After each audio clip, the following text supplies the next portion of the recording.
Hello everyone, welcome to my channel. तो SSC MTS का 5 फरवरी का सेकंड शिफ्ट का जीके जीएस क्वेश्चन देखने जा रहे हैं हम। सारे 25 क्वेश्चन है और इंग्लिश के भी क्वेश्चन इंक्लूडेड है। 4 फेब को जो हुआ था एग्ज़ाम जितने भी शिफ्ट का, उसका वीडियो मैंने अपलोड कर दिया है। 5 फेब का जो है फर्स्ट शिफ्ट का भी वीडियो अपलोड कर दिया है। ये सेकंड शिफ्ट है और थर्ड शिफ्ट दोनों वीडियो एक साथ आएगा। चैनल को सब्सक्राइब कर लीजिए, टेलीग्राम में जा कर के आपको इसका पीडीएफ मिल जाएगा।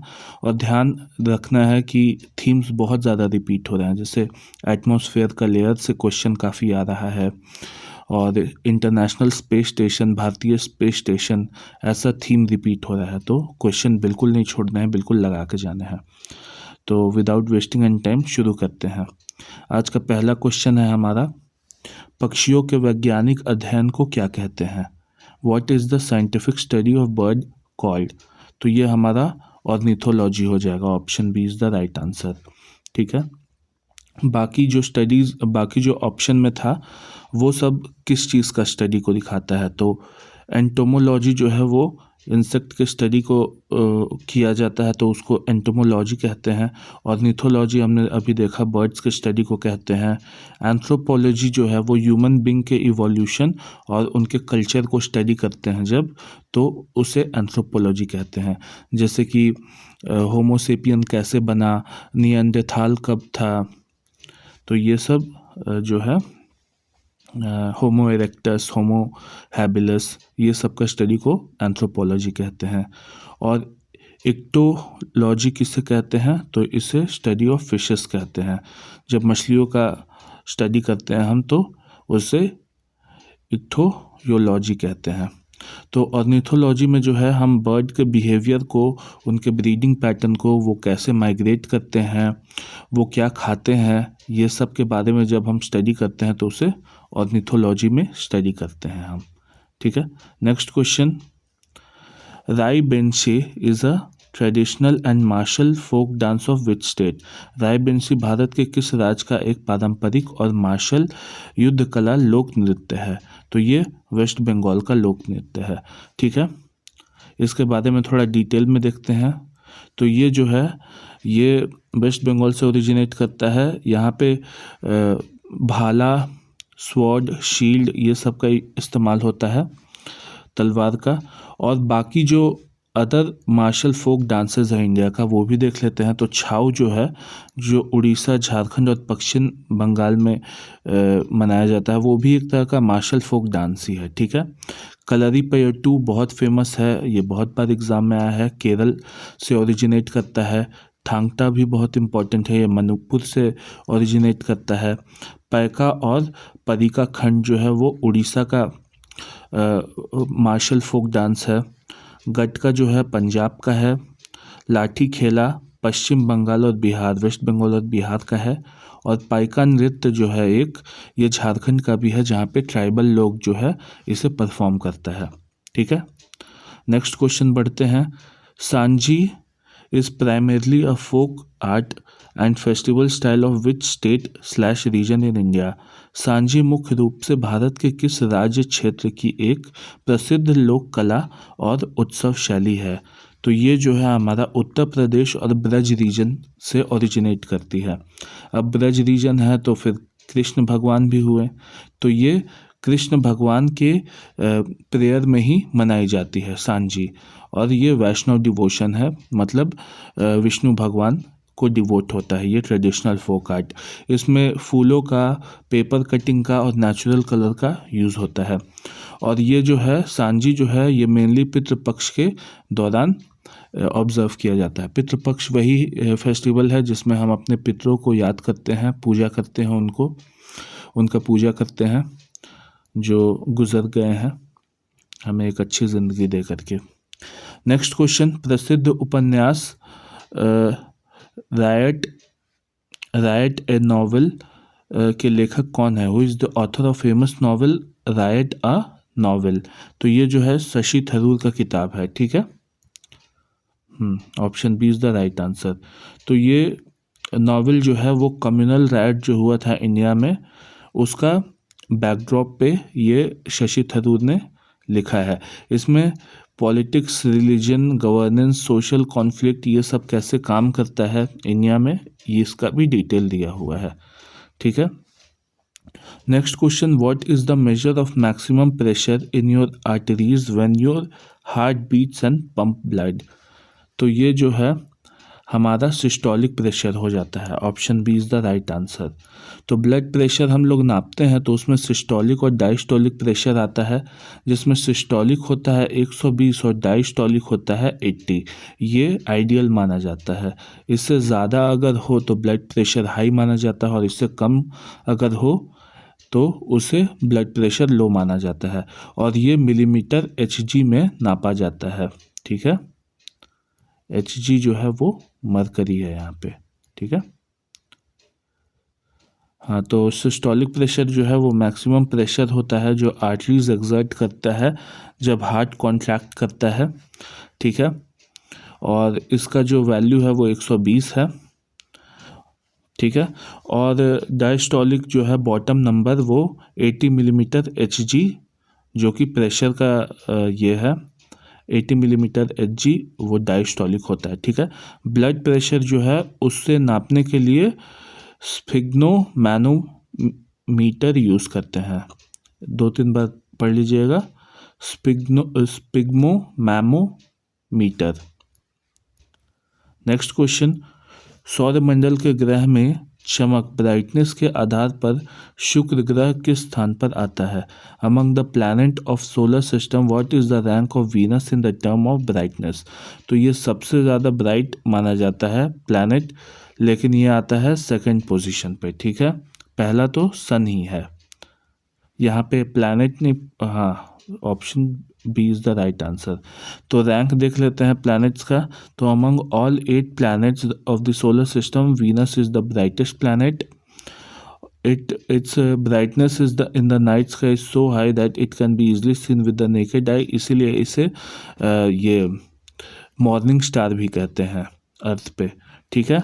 तो सबसे पहला जो है वो सन है, फिर मून है, और वीनस जो है वो सबसे ज़्यादा ब्राइट प्लैनेट है। मून तो आपका ये हो गया नेचुरल सैटेलाइट हो गया, ये प्लैनेट नहीं हुआ। और सन जो है वो स्टार हो गया, इसीलिए वीनस जो है वो ब्राइटेस्ट प्लैनेट है। अब देखते हैं क्यों है इतना ज़्यादा ब्राइट। तो एल्बिडो इफेक्ट, वीनस का सबसे हाई एल्बिडो है, मतलब 0.7 का। ठीक है। मतलब 70% जो सनलाइट उस पर पड़ता है वो रिफ्लेक्ट बैक हो जाता है, इसलिए इतना ब्राइट दिखता है। सल्फ्यूरिक एसिड का क्लाउड है यहाँ पे, बहुत थिक क्लाउड है सल्फ्यूरिक एसिड का, और इसीलिए ये मिरर जैसा सनलाइट को रिफ्लेक्ट कर देता है, सल्फ्यूरिक एसिड का क्लाउड। और इसे मॉर्निंग स्टार भी कहते हैं और इवनिंग स्टार। ठीक है। इतना ब्राइट है, ये हिंदी में है, पढ़ लीजिएगा। हाँ, तो next question, in Bihar the festival of Dev Deepawali is celebrated to commemorate the nirvana salvation of which great personality. तो बिहार में देव दीपावली का त्यौहार किस महान व्यक्तित्व के निर्वाण मोक्ष के उपलक्ष्य में मनाया जाता है। तो ये हो जाएगा हमारा बी, लॉर्ड महावीरा। ये 24 तीर्थंकर थे। जैनिज़्म में निर्वाण प्राप्त होता है और ये बुद्धिज़्म में केवल ज्ञान, ये डिफरेंस याद रखिएगा।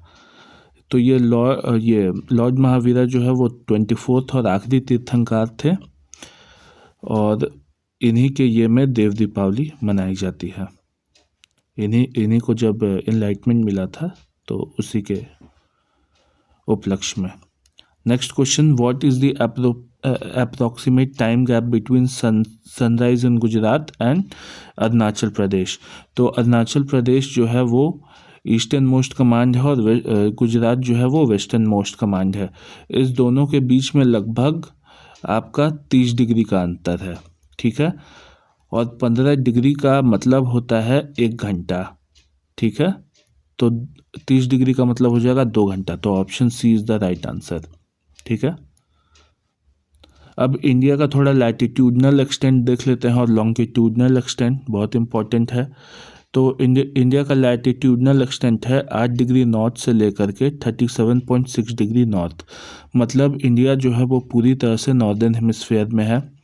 Tropic of Cancer 23 degree 30 minute north जो है वो पास करता है middle of the country India से, और लॉन्गिट्यूडनल एक्सटेंट जो है वो 68.7 डिग्री ईस्ट से लेकर के 97.25 डिग्री ईस्ट तक है, ठीक है। और इंडियन स्टैंडर्ड टाइम जो है वो 82 डिग्री 30 मिनट ईस्ट को माना जाता है, जो कि मिर्ज़ापुर से होकर के और नैनी से होकर के गुजरता है, ठीक है, याद रखना है। Sorathi folk tradition and music are primarily associated with which region. तो सोराठी लोक परंपरा और संगीत मुख्य रूप से किस क्षेत्र से संबंधित है? तो ये हो जाएगा हमारा ऑप्शन ए, कच्छ और सौराष्ट्र वाले रीजन से। कच्छ और सौराष्ट्र कौन से स्टेट के रीजन है? तो गुजरात के हैं, ठीक है। तो सोराठी फोक ट्रेडिशन जो है वो म्यूज़िक एसोसिएटेड है कच्छ रीजन से, गुजरात।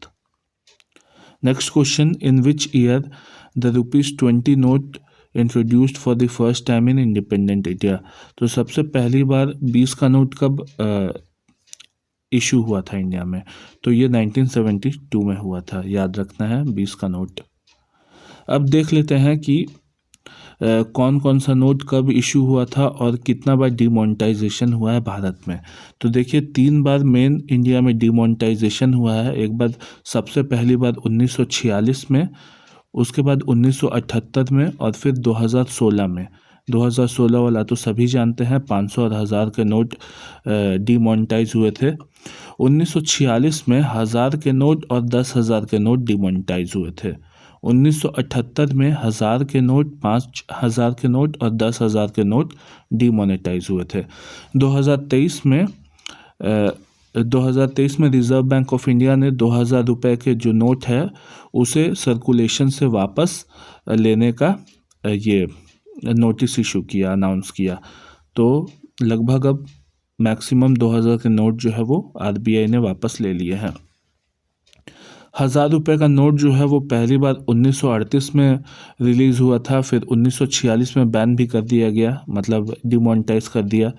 20 का नोट पहली बार एकदम 1661 में हुआ था, लेकिन ये ब्रिटिश काल में हुआ था, इसीलिए इसे आंसर में ये ऑप्शन में नहीं था ये ईयर। फिर इसे बंद भी कर दिया गया क्योंकि उस टाइम 20 रुपये का कीमत बहुत ज़्यादा था, बहुत कम लोग यूज़ करते थे। फिर 1000, 5000 और 10,000 का नोट जो है वो 1954 में ये भारतीय सरकार ने, आरबीआई ने रिलीज़ किया था, ठीक है। उसके बाद 1978 में डिमोनेटाइज भी कर दिया। तो ये वाला तो बिल्कुल ही याद रखिएगा, ये नहीं भी याद रखिएगा तो चलेगा, लेकिन 3 बार जो डिमोनेटाइजेशन हुआ है उसका डेट याद कर लीजिएगा, ठीक है। The vetti tax mentioned in Chola inscription was taken in which form. तो वेटी टैक्स जो है ये किस रूप में लिया जाता था? तो ये फोर्स्ड लेबर का एक तरीका था। जो विलेजर्स थे, जो गरीब थे, जो टैक्स नहीं दे पाते थे,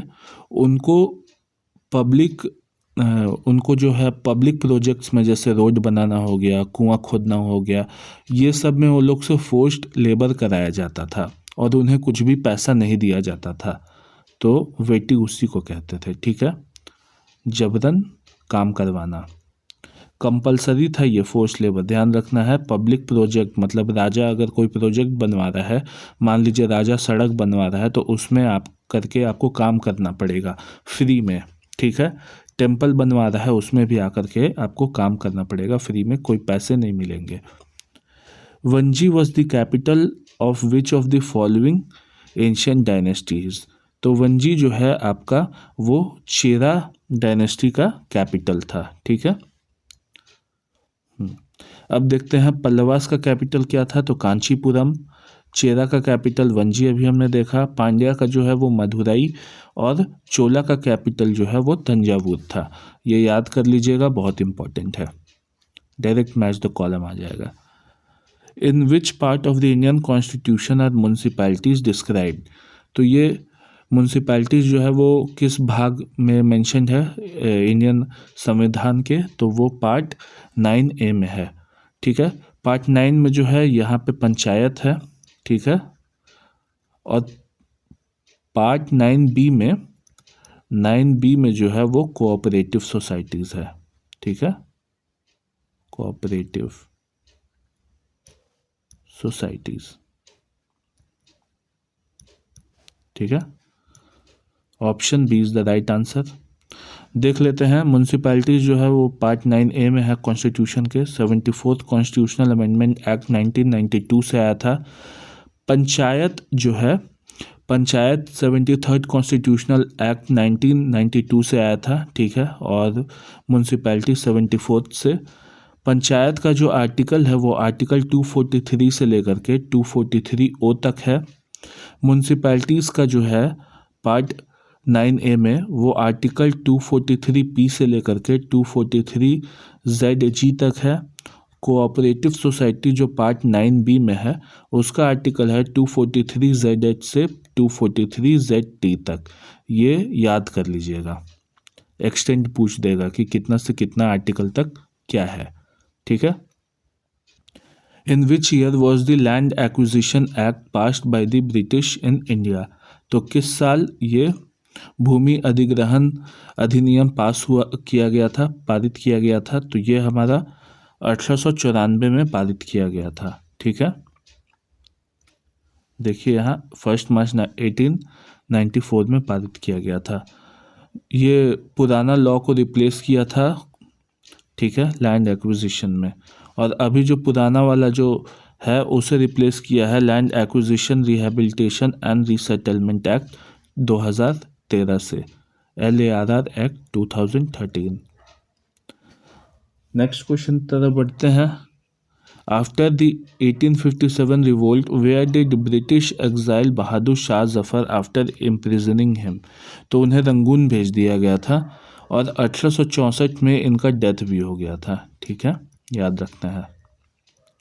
बहादुर शाह जफर 2 बोलते हैं, द्वितीय होगा बहादुर शाह जफर 2।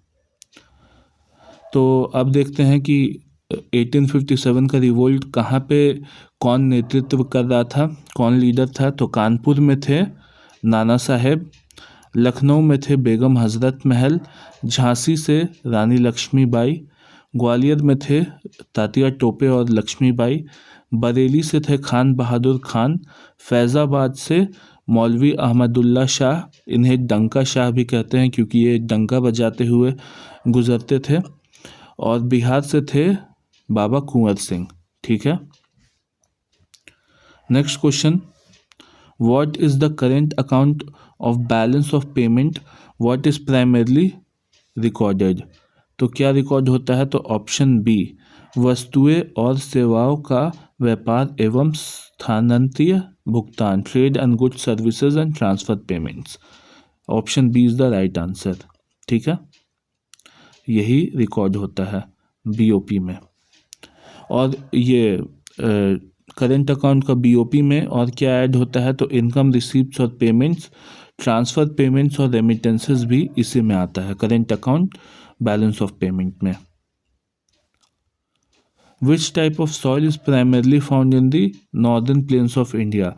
भारत के उत्तरी मैदान में मुख्य रूप से किस प्रकार की मिट्टी पाई जाती है। तो ये जो है हमारा एलुवियल सॉइल पाया जाता है नॉर्दर्न प्लेन्स में। क्योंकि गंगा और ब्रह्मपुत्र जैसी नदियाँ वहाँ से गुजरती हैं। ठीक है, गंगा और ब्रह्मपुत्र रिवर्स जो कि रिच सेडिमेंट लाती हैं और रिच सॉइल डिपॉजिट लाती हैं और एग्रीकल्चर के लिए काफ़ी इम्पॉर्टेंट और काफ़ी अच्छा फर्टिलिटी रहता है इस सॉइल में। ठीक है, अब देखते हैं कि मिट्टी और उनके वो क्या चीज़ में रिच होती हैं। तो एलुवियल सॉइल जलोढ़ मिट्टी जो है वो उत्तरी मैदान, जैसे अभी हमने देखा, नॉर्दर्न प्लेन्स और डेल्टा क्षेत्रों में पाई जाती है। पोटैश और चूना समृद्ध होती हैं। ठीक है, और नाइट्रोजन की कमी होती है। काली मिट्टी ब्लैक सॉइल को रेगड सॉइल भी कहते हैं। ये लोहा, चूना और मैग्नीशियम में रिच होती हैं लेकिन नाइट्रोजन की कमी होती है। देखिए मेनली सॉइल में जो है वो नाइट्रोजन और फास्फोरस की कमी होती है, इसीलिए हम एनपीके यूज़ करते हैं फर्टिलाइज़र। ठीक है, एक बात पढ़ लीजिएगा आप। आगे बढ़ते हैं हम, इंग्लिश में भी है। निम्नलिखित में से परिचित एक्विंटेंस शब्द का सही वितरण स्पेलिंग चुनिए। Choose the correct spelling of word person who know slightly. तो ये हो जाएगा हमारा ऑप्शन सी, ये सही स्पेलिंग हो जाएगा। एक्विंटेंस मतलब क्या होता है, आप किसी आदमी को जानते हैं लेकिन उतनी अच्छी तरह से नहीं जानते, और वो भी आपको जानता है लेकिन उतनी गहराई से नहीं। लेकिन आप लोग एक दूसरे को बाहर देखिएगा कहीं पे, तो आप लोग एक दूसरे को पहचान जाइएगा कि हाँ मैं इन्हें जानता हूँ, तो वैसा एक्विंटेंस कहा जाता है। डिपार्चर शब्द का सही समानार्थी सिनोनिम शब्द चुनिए। Select the correct synonym of word departure. तो डिपार्चर का मतलब होता है एग्जिट। ठीक है, departure means leaving a place. Exit का ऑल्सो मतलब है टू गो आउट और लीव। ठीक है, अराइवल मतलब एंट्रेंस होता है, आप कहीं से आ रहे हैं, उसे अराइवल कहते हैं। जायंट शब्द का सही समानार्थी सिनोनिम शब्द चुनिए। तो सिनोनिम वर्ड ऑफ जायंट, तो जायंट मतलब कोलोसल, बड़ा, विशाल, प्रचंड। ठीक है, ऑप्शन सी जो है हमारा राइट आंसर हो जाएगा। जायंट मतलब एक्सट्रीमली लार्ज होता है, बहुत बड़ा। ठीक है, what is the longitudinal valley lying between the lesser Himalayas and Shivalik is called. तो इन्हें दून कहा जाता है। ठीक है, निम्नलिखित हिमालय, लेसर हिमालय और शिवालिक के बीच स्थित अनुदैर्ध्य घाटी को क्या कहा जाता है, तो उसे दून्स कहा जाता है। Option B is the right answer. तो ये सारा क्वेश्चन था।